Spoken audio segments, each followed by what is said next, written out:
What is going on, guys? My name is Brett. I am one half of a podcast right here on YouTube called Pop Culture Crisis. And Monday through Friday at 3 p.m., we critique all of Hollywood, we critique celebrities, we critique movies and television. And what I've found is that the more you talk about it, the more negative you become. But there's so much that Hollywood has done in the past that I love. So many things that mean so much to me. Television shows and movies that I adore, that I want to be able to share with you guys. So I've got a new segment that I'm putting out called Have You Seen? I'm going to pitch to you guys old movies and television shows that I love, that I think everyone should take the time to go and watch. And today, without further ado, there is no other show for me to start this segment. It is my favorite show of all time. It's called Person of Interest. And the reason I want to talk about it is because right now, with the writer's strike going on, there's a lot of talk about artificial intelligence and AI and what that's going to mean for society. It's not just in entertainment, obviously with ChatGPT and all of the ways in which artificial intelligence are informing our everyday lives. This is a chance to talk about a television show that delved into it very deeply. Now, Person of Interest ran from 2011 to 2016.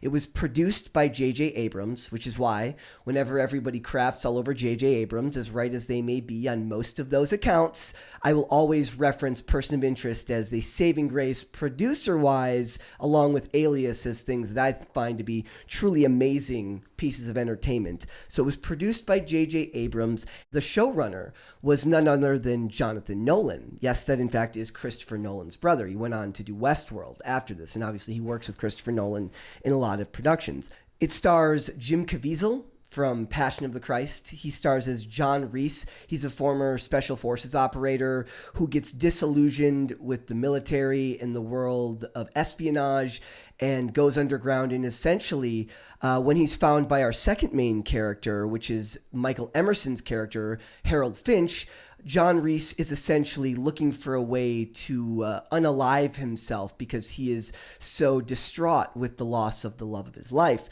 Now, Michael Emerson's character is a tech billionaire who created a piece of artificial intelligence that was commissioned by the U.S. government after 9/11 to be able to stop crime before it's committed.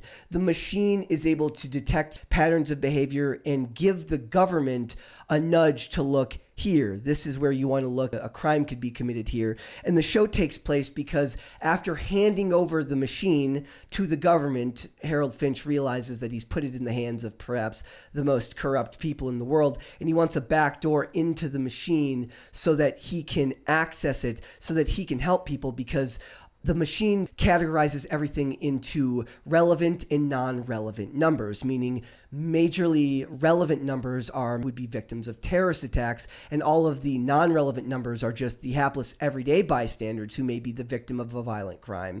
And that's where you get the premise for this show. He has a backdoor into the machine that he delivered to the government, and he gets in touch with John Reese so that they can go and fight crime and save these people before something bad happens to them. It's a fantastic premise. Because they don't have full access to the machine, they only have access to a social security number, which gives them no knowledge about whether they are the good guy or the bad guy. And that is a huge selling point in the early seasons of the show. It's something that the writers use extremely effectively. The fact that you don't know, once they start investigating these numbers, whether that's going to be the person that was going to perpetrate the crime or are they going to be the victim of the crime. And in some cases, it ends up being both. It's one of the strongest pieces of writing is the way they use that plot device to their advantage.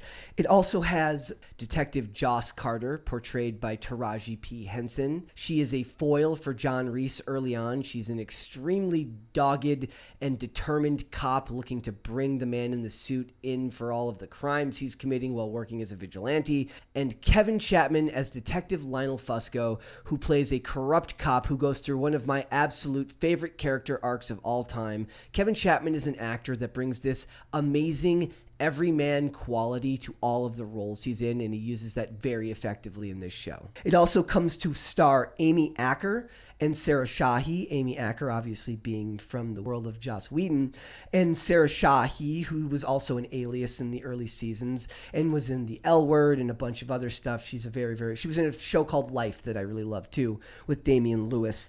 And there's also a bunch of fantastic recurring guest roles, the likes of Enrico Colantoni, who was in the show Flashpoint. A lot of people really, really like him. John Nolan, which is Christopher Nolan and Jonathan Nolan's uncle, and Clark Peters, who is a fantastic actor. And this show, in a lot of ways, tapped into a lot of fear we have around the NSA, around being spied on by the federal government. The thing is, it actually premiered 2 years before the Snowden scandal, which makes it prescient, and in a lot of ways, it predicted the future. This show starts out as an above-average crime and spy thriller that peppers in the science fiction and artificial intelligence aspects in flashbacks throughout the series, and it slowly over time becomes one of my favorite science fiction shows of all time. And one of the hardest things to do in modern television is the early seasons really do excel at the fact that it's episodic, meaning that you can come in and come out of the show and you will enjoy that episode no matter what, despite the fact that there are overarching plot elements that are introduced as you're going. It does not become a full-fledged science fiction serialized drama until season 3. But for me, those first 2.5 to 3 seasons are actually my favorite. And as good as it gets in the later seasons, I think a lot of writing today has lost out on the ability to tell a singularly good story each and every week, because everything is being sold to streaming now, where you're expected to just let the next episode autoplay. There is humor in this show, is excellent because it's not overdone. The show has a tragic backstory. It has very, very serious plot elements with characters that always take the show seriously, which is something that's becoming increasingly hard to find on television these days. Marvel has to throw in a joke at every opportunity, no matter how serious the situation is. This show doesn't do this. When the humor is added, it helps finish off a scene, but it never detracts from the gravitas that the show has built up from its serious tone. Beyond all of the amazing characters and the amazing writing, it is pre-2016, which means it was created from start to finish before Hollywood went down the absolute over-the-top woke rabbit hole in their writing departments. And I think you will love this show all the more for it. Go find it on Freevee. Go find those DVDs, because in the end, we need to start buying physical media because they're going to start editing all these shows anyways.